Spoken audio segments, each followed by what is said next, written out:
Hi everyone, lovely to see you here. Thanks for coming. We're doing a series on the 5 precepts. The 5 precepts that we all know really, really well. But we can always look at again, and perhaps from a few fresh angles. So that's what we're going to try and present. Take us a bit more deeply into the 5 precepts. It's a good setup, really, for the start of the year, the 5 precepts. But we'll start with a short meditation, and then we'll chant the refuges and the precepts in call and response. That seems like the right way to start things up, doesn't it? So, if I'm like this, I can't reach that down.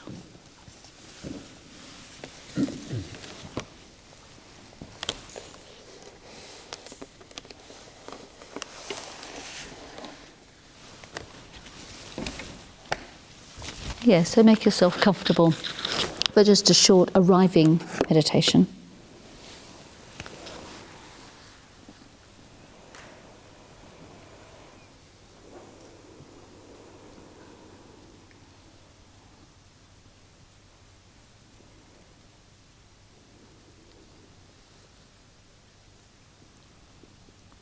So tuning in to the present moment through the senses, through your sense experience.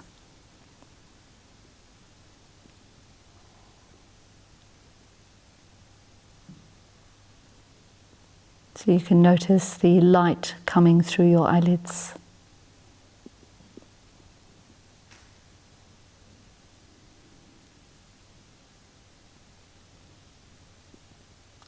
Tune into sounds or spaciousness.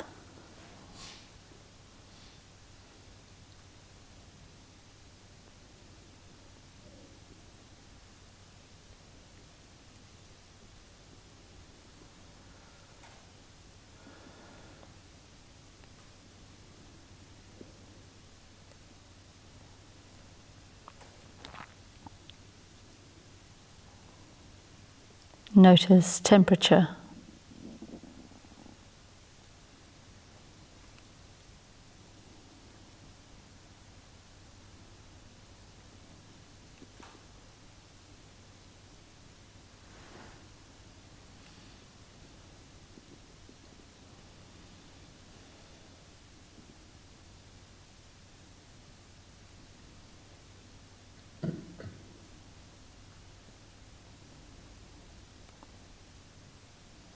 And can you notice the feel of your clothes?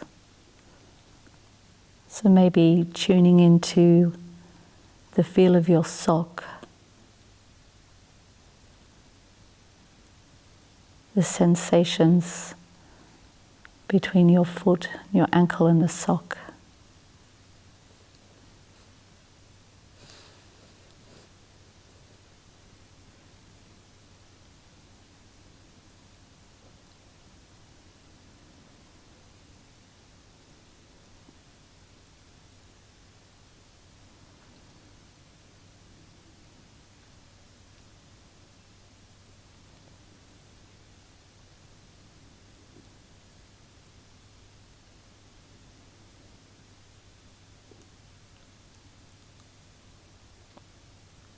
And tuning into the weight of the body.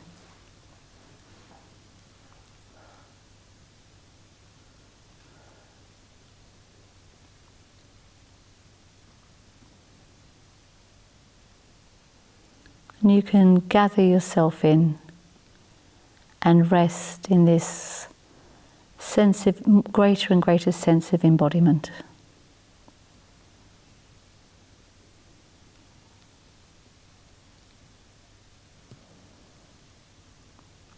You can feel the weight dropping down through the back of the chair, through the cushion, the sensations of touch, where the weight rests on the supports.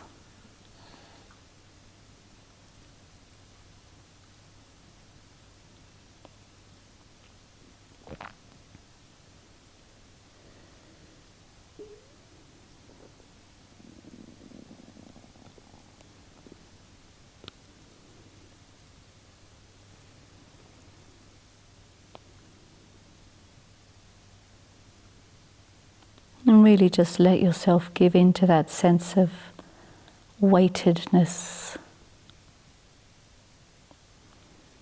all that subtle holding we do to hold ourselves up. You can let the chair and gravity in the earth do the holding, do the supporting.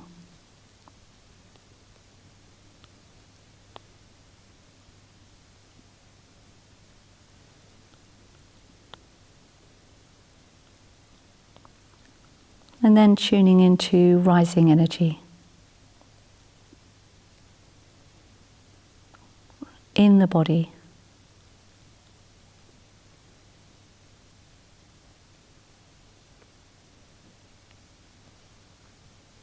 Tuning into the upper torso and the heart area.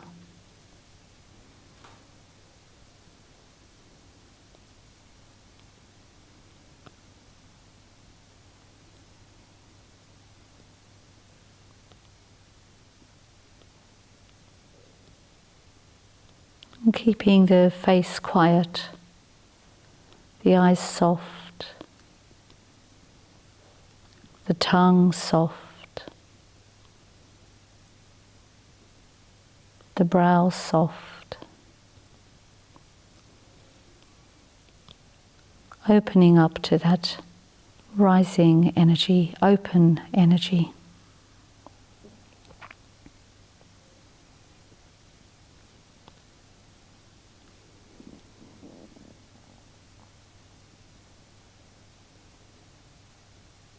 Maybe we have a sense of ourselves, our energetic body. It's not quite confined to the physical body. It's a bit bigger than the physical body.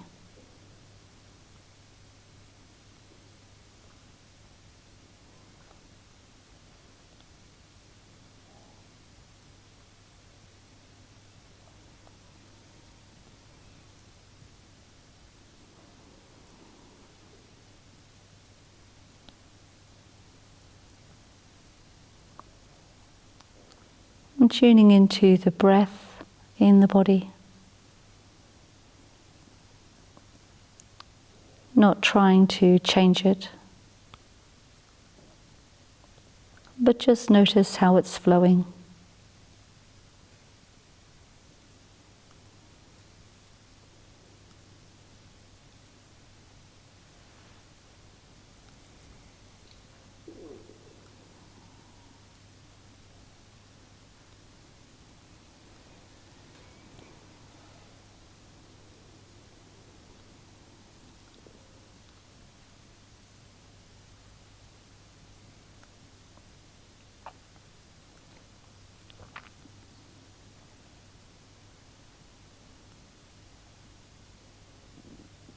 Breath, vitality, inspiration, aliveness.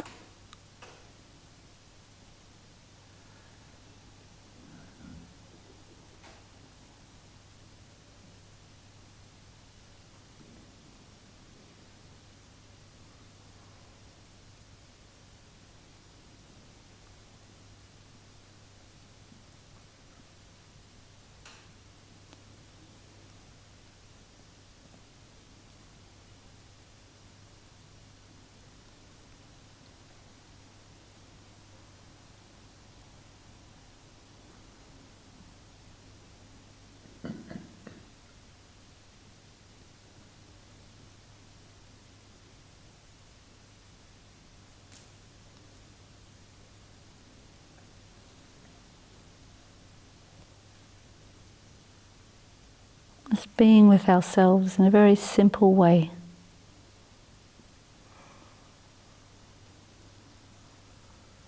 Being with our experience.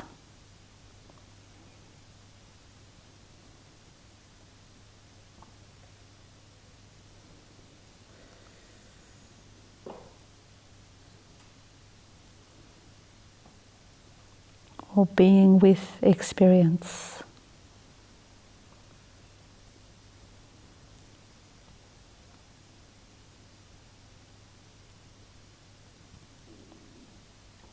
Noticing if you're trying to pin anything down or fix anything. You can just loosen those labels and things up, the way that we fix ourselves, and just be with the process of body and breath.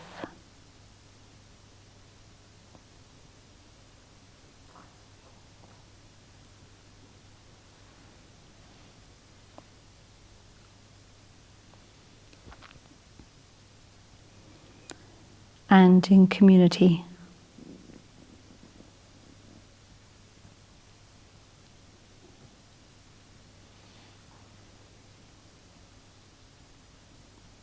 So expanding our awareness to take in the fact that we're here together.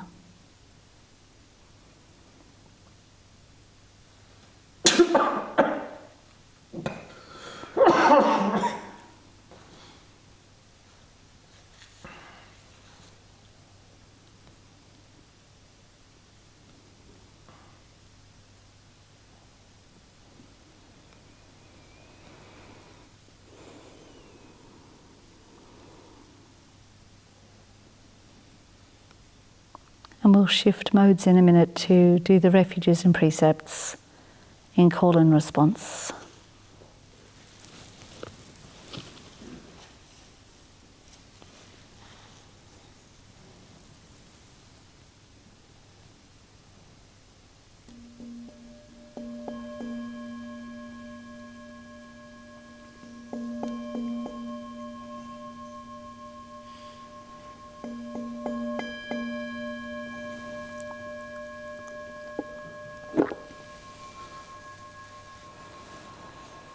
The refuges and precepts. Namo tassa. Namo tassa. Bhagavato arahato. Bhagavato arahato. Samma sambuddhassa. Samma sambuddhassa. Namo tassa. Namo tassa. Bhagavato arahato. Bhagavato arahato. Samma sambuddhassa. Samma sambuddhassa. Namo tassa. Namo tassa. Bhagavato arahato. Bhagavato arahato. Samma sambuddhassa. Samma sambuddhassa. Buddhang saranam gacchami. Buddhang saranam gacchami. Dharmang saranam gacchami. Dharmang saranam gacchami. Sanghang saranam gacchami. Sanghang saranam gacchami. Dutiyampi buddhang saranam gacchami. Dutiyampi buddhang saranam gacchami. Dutiyampi dharmang saranam gacchami. Dutiyampi dharmang saranam gacchami. Dutiyampi sanghang saranam gacchami. Dutiyampi sanghang saranam gacchami. Tatiyampi buddham saranam gacchami. Tatiyampi buddham saranam gacchami. Tatiyampi dharmang saranam gacchami. Tatiyampi dharmang saranam gacchami. Tatiyampi sanghang saranam gacchami. Tatiyampi sanghang saranam gacchami. Panapatipata.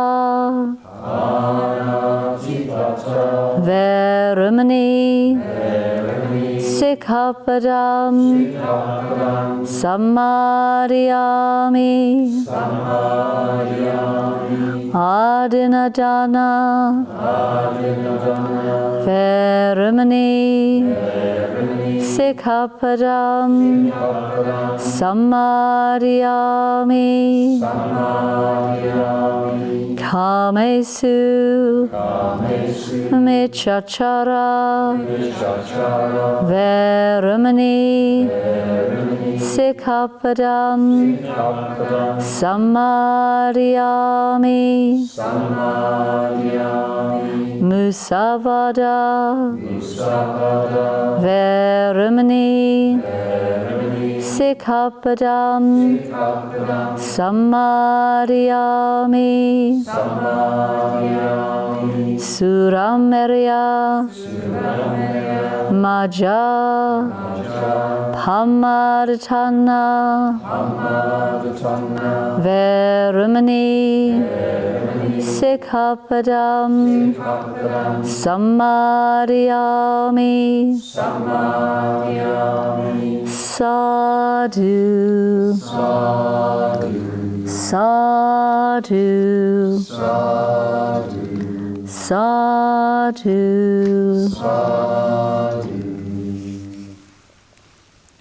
So we'll say the English translation of the traditional forms as well. So I undertake the training principle. I undertake the training principle. To abstain from taking life. To abstain from taking life. I undertake the training principle. I undertake the training principle. To abstain from taking the not given. To abstain from taking the not given. I undertake the training principle. I undertake the training principle. To abstain from sexual misconduct. To abstain from sexual misconduct. I undertake the training principle. I undertake the training principle. To abstain from false speech. To abstain from false speech. I undertake the training principle. I undertake the training principle. To abstain from taking intoxicants. To abstain from taking intoxicants. With deeds of loving kindness. With deeds of loving kindness. I purify my body. I purify my body. With open-handed generosity. With open-handed generosity. I purify my body. I purify my body. With stillness. With stillness. Simplicity. Simplicity. And contentment. And contentment. I purify my body. I purify my body. With truthful communication. With truthful communication. I purify my speech. I purify my speech. With mindfulness clear and radiant. With mindfulness clear and radiant. I purify my mind. I purify my mind.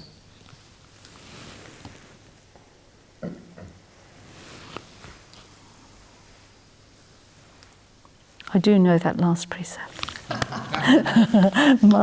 I really need new glasses, and I don't chant them out loud very often.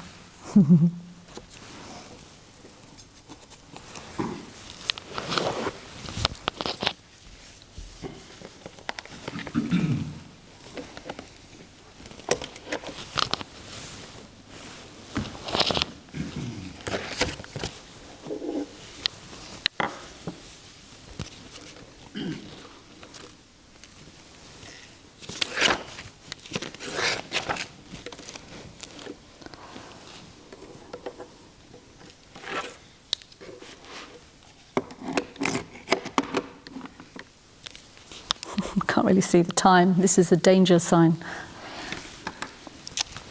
Great. So I wanted to start us off with reciting the full English version of I Undertake the Training Principle. I think it's really important, actually. When I was doing a little bit of an internet search for different things, I sort of came across words like vow and a prohibition in relation to the precepts. And I'm just sort of putting it out there just to be careful of the sources that you use when you're reading about the Dharma. Make sure you're reading Buddhist sources and Buddhist translations, because they're not vows.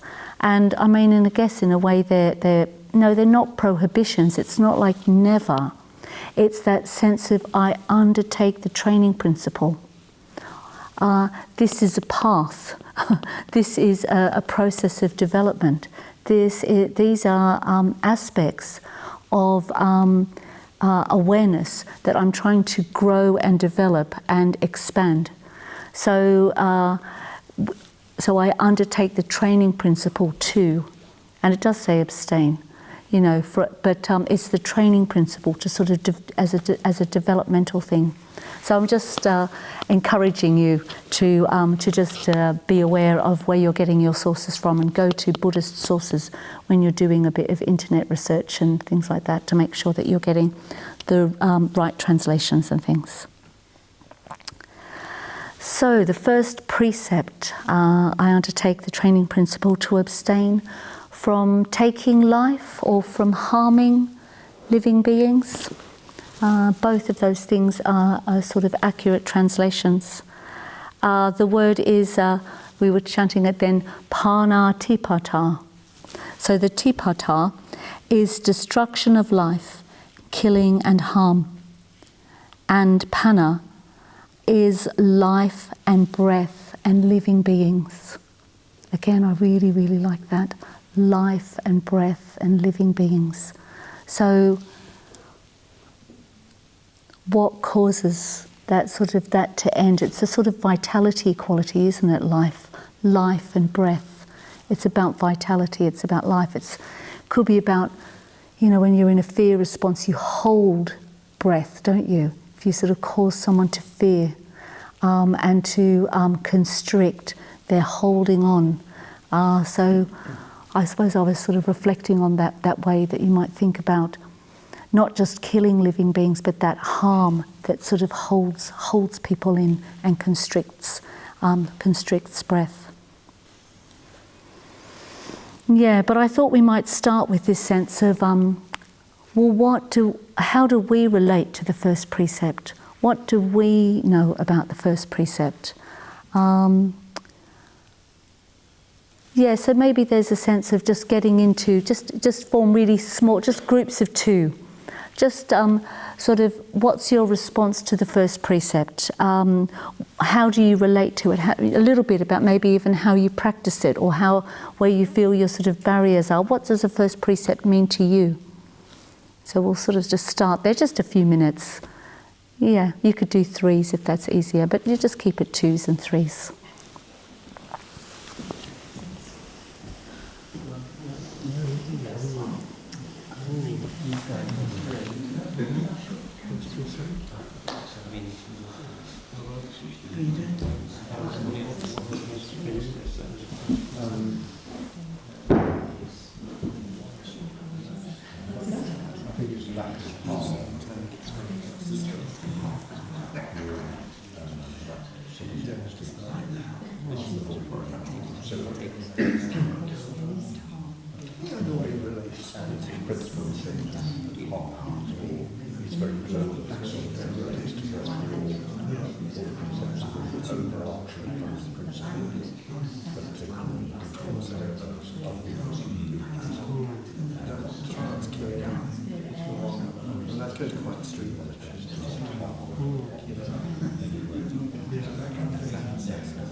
How are we doing? Nearly finished?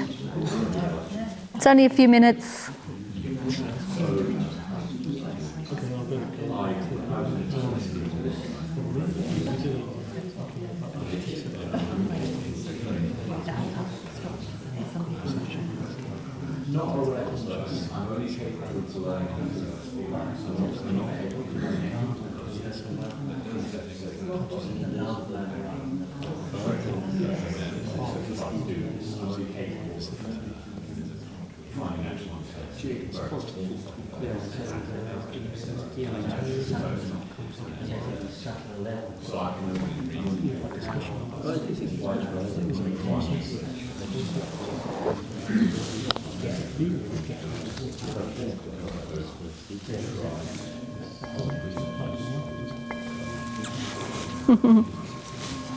Did everyone get a chance to speak?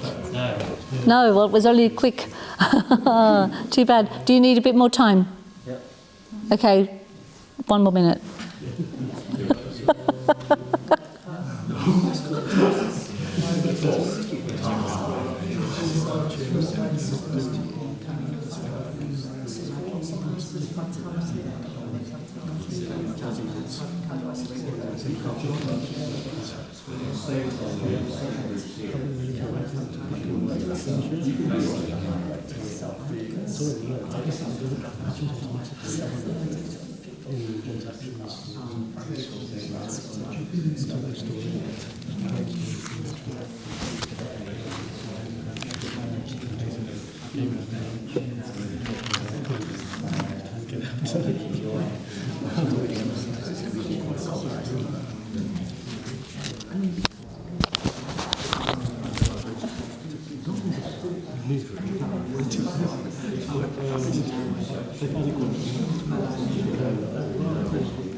Would anyone like to share something from that? I'd be really interested to hear what the discussion was about and how you relate. We're all friends here. When you talk about relating it to not eating meat, being vegetarian. Oh, being vegetarian. Could you say it again, please? Oh, being vegetarian. Oh, okay. Yeah, so that was what you were talking about. Yeah. Yeah. Also looking after insects. Oh, or not. Yeah, great. So really directly we're looking at harm and killing. Yeah. Yeah, very good. What other people were talking about? Or the dilemma of killing insects that might harm you, but, if you're on a retreat and you get bitten badly, your retreat might be scuppered. So Yeah, that's right. These are our ethical dilemmas, aren't they? Yeah, that's right. Is that what you were talking about? Oh, was it? Amongst other things. So yeah, that's right. So yes, how do we decide? How do we work these things out? Yeah. What about other people? Nagabodi was talking about being in the love mode. Nagabira, sorry. He was talking about being in the love mode and not the power mode. Oh, what does that mean? Enough time. Pardon? You didn't have enough time. You could do another 7 years. Yes, that's right. But these two terms, just to give us a quick...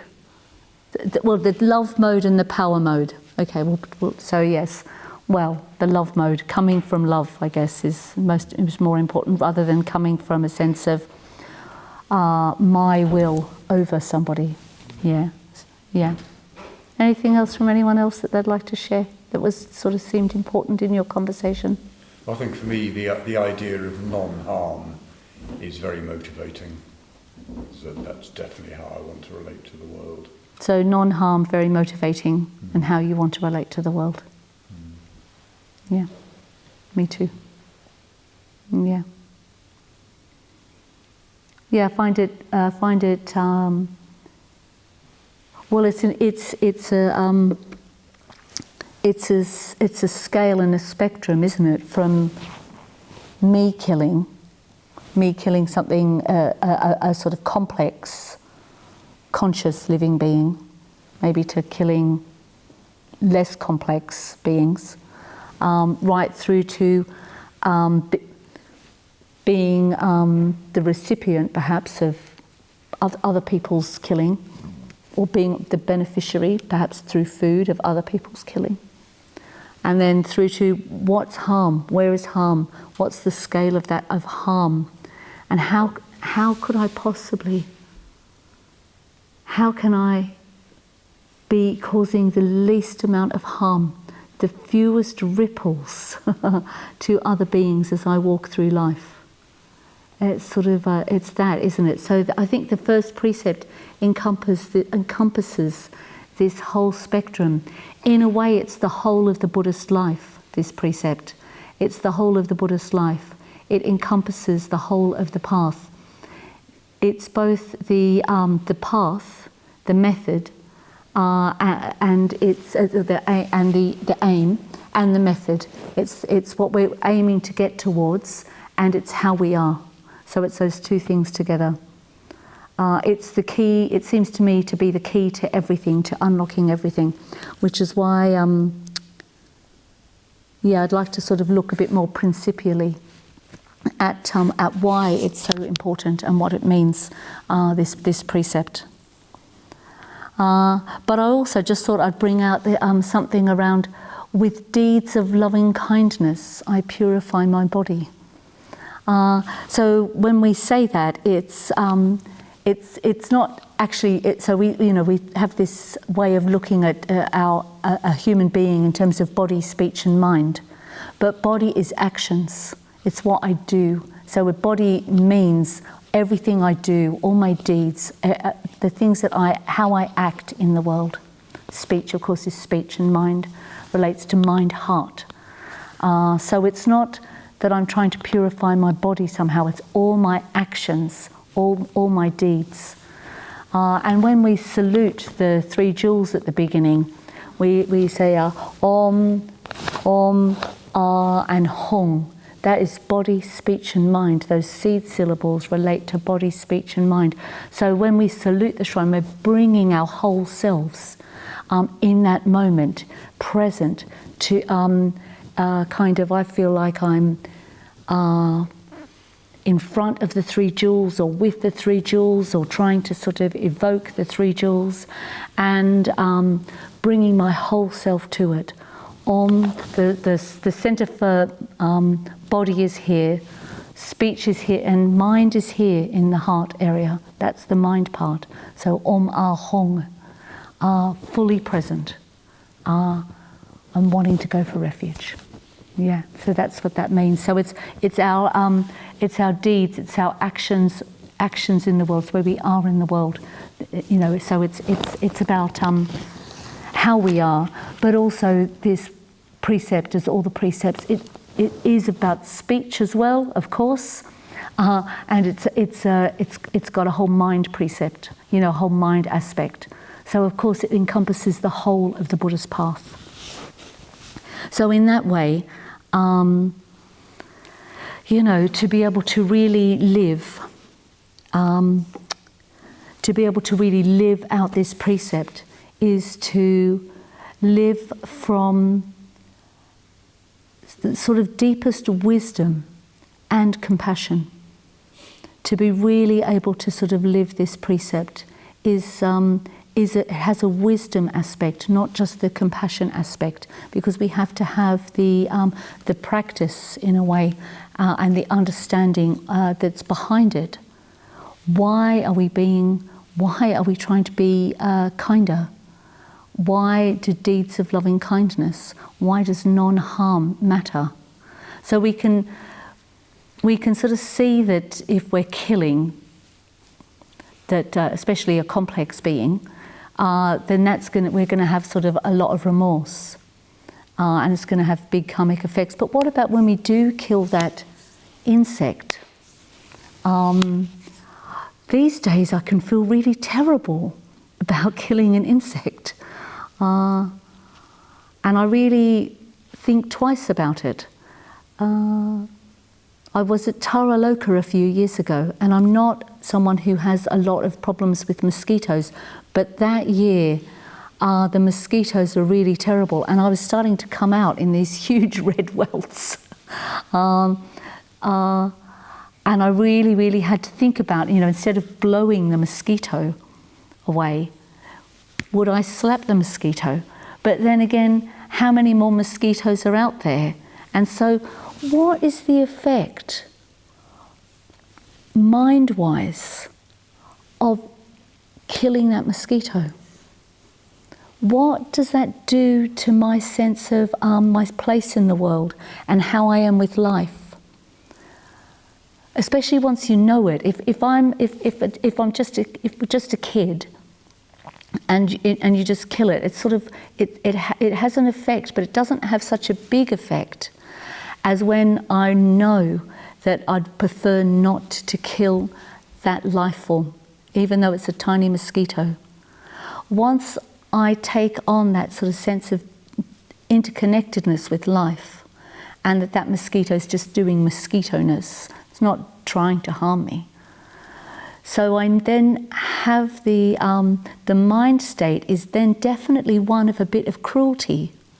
It's really subtle, but there's a them and the world and me sort of dichotomy comes up, but also this subtle cruelty, and it does affect me. I might not know how to do it any better and kill the mosquito, but I will regret it somehow because I know that there's a life's been taken, and I also know that it makes no difference at all to the mosquito population that it's going to affect me. So I've then harmed and it's harming me as much as it harms the sort of the life form that's just sort of I've just killed. It doesn't make it doesn't change the mosquito population, but it changes me and my sense of my place in the world. So it's very subtle, isn't it? And because the precepts are about moving into more and more awareness and taking responsibility for that, so the karmic payback or the karmic effects of our actions are kind of in proportion to the sense that we're sort of conscious agents of our actions. It's willed action. Knowing that I'm doing a small harm can have a big effect on my psyche. But that's good because then I can move more sensitively through the world. Does that make sense? Is that sort of making sense? Yeah. So then, you know, and I think the thing is that we are all working out our place on that scale of harm and killing. So we'll have some people here who are vegan and who really want to protect life, not just the lives of the animals who are being killed, but also environmental and sort of the sort of everything that sort of goes into creating the meat industry and the livestock industry, the way that it sort of takes away from other living beings. So some people are feeling like they're vegan, and that's a really important stance. And other people sort of vegetarians, and then some people might eat meat for health reasons. So we all make our choices, but what's important is our awareness and our conscious choice, and are we stepping into next levels of empathy and understanding? Yeah, I think that's important actually. Yeah. Yes, so the principle behind the precepts is that they're guidelines, aren't they? They're training principles, they're guidelines, and it's the way that to not take life, to not do harm, to live in harmony is the way a Buddha would live. Is at its highest, it's an expression of the enlightened mind. So by practicing the precepts, we're moving towards more and more being like a Buddha.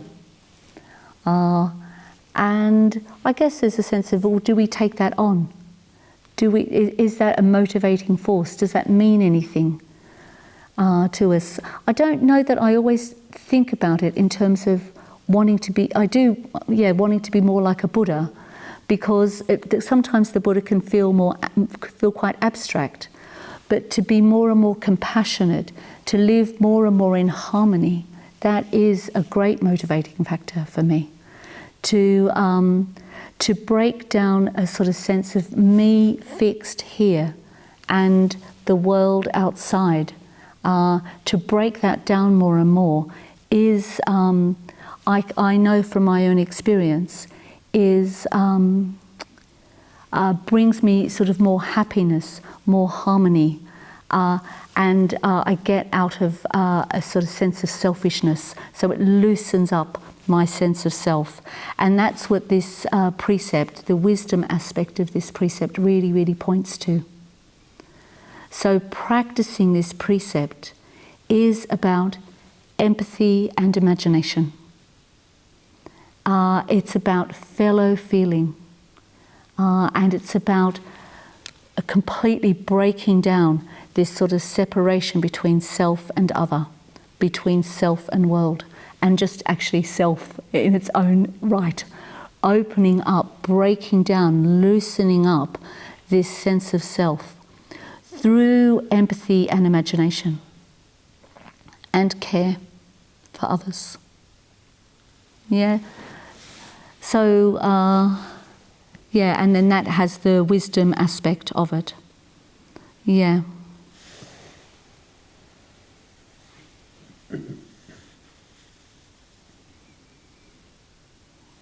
Yeah, so in a way we try and express sort of the Dharma life through images and through symbols, but also sometimes through paradox.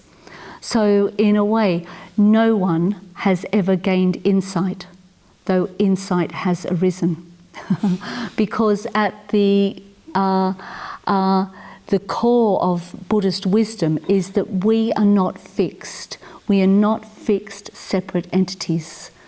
Actually, we're part of this great matrix of conditions and causes and arisings. This sort of wonderful process of deep, deep interconnectedness that's always arising.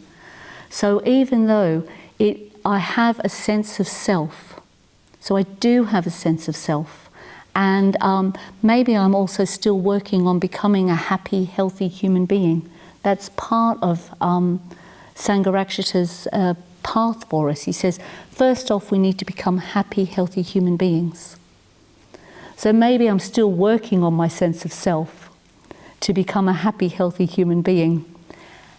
And I'm trying to let go, open up, loosen my sense of self so that I'm less and less the center of the universe and more able to be empathetic and in relation to other people. Not just other people, actually, all beings. So this precept is about all beings. And you can sort of take that as far as you like. So, so in a way, no one has ever gained insight, because the wisdom aspect of that is that actually there's no fixed being at the center that gains insight. Insight arises, enlightenment, knowledge and realizations, it arises, but there's no clinging onto them with real wisdom. There's no clinging onto it and holding it and creating a new sense of self out of it. The insights are often about loosening up that sense of self, opening up that sense of self, so that actually I'm relating more and more through compassion and through empathy and really feeling into that deep interconnectedness of life. That I am not, I'm just not separate. So, but that's the principle behind the precept, that actually we're not separate, so that to harm another will have an effect on ourselves, but also it's just not the way to live. It's not the way to live because we are so deeply, deeply interconnected. Yeah. Yeah, so this precept, this stepping into imagination and empathy, is a way to loosen up that sense of self. Well, sometimes, you know, when I'm unthoughtful or cruel or harsh, I see it reflected back to me. I guess we've probably all had these experiences where the impatient word comes out, or the careless action affects someone else, and you can see it. You know, the hurt on someone's face, or the way they've sort of put up a barrier, whatever it is that means that, oh yeah, I've been cruel in this moment, and the sense of separation is shown sort of fully in that moment. It's like, oh yeah, I've created a separation through harshness. Have people had that experience? Do people know sort of what I'm talking about? You know, it's such a good practice, isn't it, to notice that and just notice and feel into that moment of when that's happened. And I sort of feel like that's, you know, a big part of trying to sort of work on anger, for instance, because once anger is out there, it's so hard to repair. The anger sort of caused a wound, or caused a sort of the harshness has sort of caused this sort of separation, and there's a loss of trust and empathy in that moment, and it can't just be repaired. You can't sort of, you know, you can sort of say sorry and try and repair it, but sometimes it's there. You know, the wound is there. The sort of the separation is there, and it can take time for that person to trust me again. And I can often also give myself a really hard time that I've sort of acted like that and sort of hurt the other person, because you can see it in that instance. So this precept sort of has really, really far-reaching implications for how we live our life, and the sort of the whole of the Buddhist path in a way. So that we're sort of loosening up our sense of self, we're loosening up a sort of selfishness and the sort of self-centeredness that goes with just being human. So we mustn't have a sense of blame for, you know, having this sort of self-centeredness. It's part, you know, we need it to survive, and at the same time we need to move out and beyond it. We are happier, we are more connected when we loosen up that sense of self, because it's in line with reality. In reality, the separation is not really real. We are deeply, deeply interconnected. So the more I can open up to that interconnectedness through fellow feeling, the happier I am, the smoother my conversations and my relationships are, and the more I feel connected to other people or other life forms as well. So it's compassion. This precept is about compassion, empathy, imagination as a path, in a way as the whole of the Buddhist path. And we've got the Buddha saying various different things at different times, don't we? We've got Ananda. K.G. Raja brought this out last week, I think. Ananda, at the end of the Buddha's life, says, oh, the Buddha is about to die. He who was so kind, not the wisest man in the world. Oh, the great Bhagavat, the sort of he of insight. He who was so kind. And that earlier on, Ananda says to the Buddha, he's got the great revelation. He's like, spiritual friendship, good association with friends, is half the spiritual life. And the Buddha says, no, no, no, Ananda, say not so. It's not half the Buddhist life. It's the whole of the Buddhist life. This good association with people, this Kalyana Mitrata, spiritual friendship, is the whole of the spiritual life. And I think Bhante Sangharakshita's really put this into the centre of the Triratna Buddhist order and community, because Sangha is so important to us. It's such a defining feature of Triratna. And it's not an accident. It's because we need people. We need to be in association with other people to have those opportunities for insight, have those opportunities for clashes, for getting to know people more deeply, and getting to know ourselves in relationship to people, and loosening up and letting go that sense of self.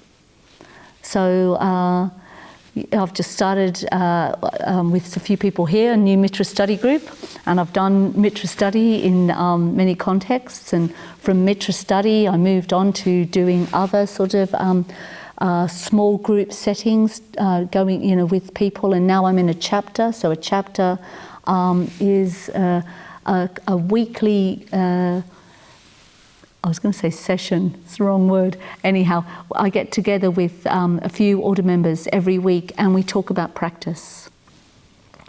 And all that path from Mitra study through going for refuge groups and all this, it's all part of then leading up to being in a chapter, to being in the order, where I learn about myself in relationship to others, and I learn to let go a lot.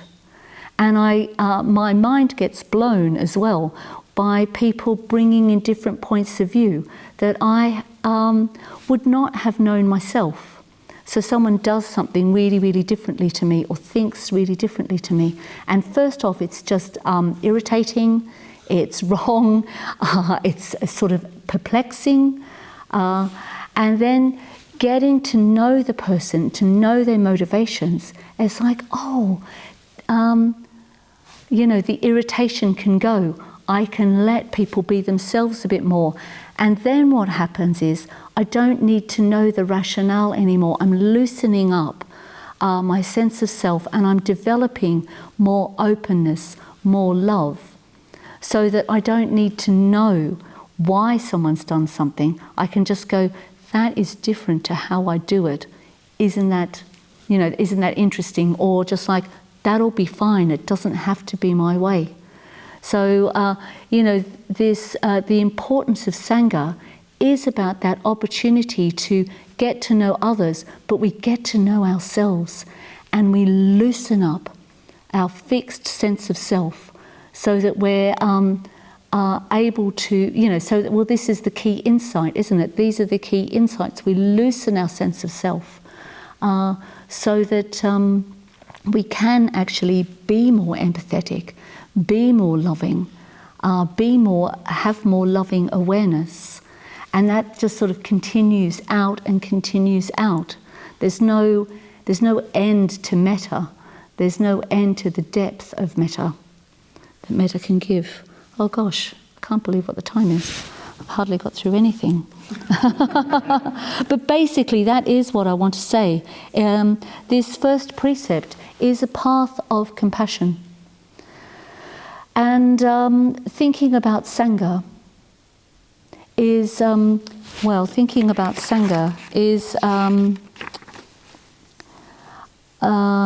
tuning in with what we can be as a collective.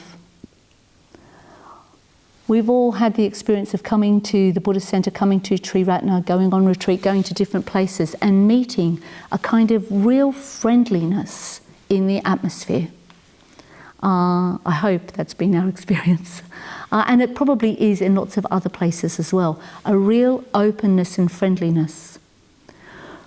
But we can harness this practice of the first precept, this friendliness, this wish to be more and more open and loving, as a force for good in the world. So I've put on the shrine here tonight an image of Avalokiteshvara. Avalokiteshvara is a bodhisattva, a being intent on enlightenment for the benefit of all. It's like enlightenment, not just, I don't even know how to describe it anymore. I've shifted my sense of what a bodhisattva is, and I haven't really caught up with language, but it's bigger than I thought it was. So I can have a sense of practicing for my own kind of liberation, for my own sort of sense of freedom of heart, is perhaps how I'd put it. But I can have a bigger vision for something that is a force for good in the world. And Sangharakshita, in setting up Triratna, had this vision. And it's a Buddhist vision. It's like it came from him. It's sort of emerged from his vision. But it is a Buddhist vision of the Bodhisattva and the spirit of the Bodhisattva, the Bodhicitta, manifesting and being part of this world, really acting as a force for good in the world. And we really need it. We really need to be a force for good in the world, and to bring that more consciously and fully into our lives. So here we all are, mostly as regulars to the Cambridge Buddhist Centre. How are we going to go even deeper with this practice of the first precept and this stepping into love, into imaginative empathy, and bring about this sort of Dharma vision of a bodhisattva really above and beyond what we think we're capable of, but as a community acting as a force for good in the world. So K2 Raja referenced the wreath lectures last week, and I was going to reference them again, but he sort of, the guy who's giving the lectures, talks about the importance of individuals, but of small communities, to shift and change consciousness. Sangharakshita also talks about that. He talks about being the nucleus of a new society. And actually I'd felt a bit uncomfortable with this a while back, feeling like it was a bit groupy and a bit, I still have, I'm an order member. I've been an order member for 20 years. I still have my group stuff. We still work on it. But actually, I do want to be part of that group. I do want to be part of that force for good in the world. I do want to be the bodhisattva spirit in the world. But I need to do it with people who also want to create something loving and kind and truthful, something that's living out the Dharma vision in the world. And that's us. We have to sort of somehow, sort of like a call, I feel like a call to come together even more, to practice as a community even more fully, with our hearts perhaps even more on our sleeves, for goodness, for truth, for kindness and empathy.